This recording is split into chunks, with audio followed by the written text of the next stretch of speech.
अस्सलाम वालेकुम रहमतुल्लाहि व बरकातुहू। तो चलिए आज के देखते हैं अहम मालूमात कौन है। आज का अहम मालूमात ऐसा है कि अगर उसको गौर से पढ़कर अगर उसको अपनी ज़िंदगी में रख लिया जाए तो हमारी ज़िंदगी इसी से संवर जाएगी। चलिए देखते हैं।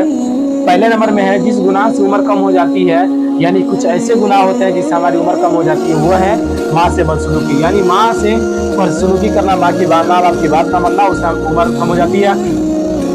दूसरे नंबर, जिस गुनाह से इंसान पर लानत होती है, वो है झूठ। यानी इंसान जब झूठ बोलता है तो उसके ऊपर क्या होती है, लानत होती है। तीसरा ये कि जिस गुनाह से दुनिया ही में पकड़ होती है, वो है जुल्म। चौथे नंबर पे, जिस गुनाह से रिस्क तंग हो जाता है, वो क्या है, वो है जिना। यानी जिना करने से दुनिया के अंदर क्या होता है, रिस्क कम हो जाता है, तंग हो जाता है। जिस गुनाह पर पर्दाफाश हो जाता है, वो है नशा। जिस गुनाह से पूरी इंसानियत तबाह हो जाती है, वो है कत्ल। यानी कत्ल एक ऐसी चीज़ है जिससे पूरी इंसानियत तबाह हो जाती है। सातवें नंबर पे, जिस गुनाह से नियामत छीन जाती है, वह है तकब्बुर। यानी कोई इंसान अगर तकब्बुर करता है तो उससे उसकी नियामतें छीन ली जाती है।